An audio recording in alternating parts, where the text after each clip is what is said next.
zio Achino era un cristiano che sapeva potuto ripiccare un negozio di ticchi-tacchi e bomba a mano. Siccome con tutte queste tasse che pagava manco si poteva accattare un maglione, si faceva crescere i pilanti e spadde per un sentire freddo. Un giorno gli ha trovato chi dura la tassa della monnezza, che ci pittò tutti i bollettini arretrati che zio Achino non aveva pagato.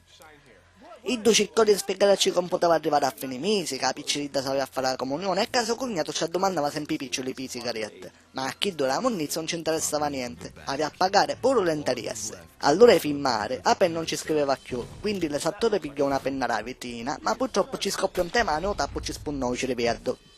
Questo è il classico esempio di quando noi ci diciamo a una persona che avesse a scoppiare o cervello, perché un tappo per tipo pallone truccato verso i popolari, spunna la barriera di smuzzatura e si morì subito.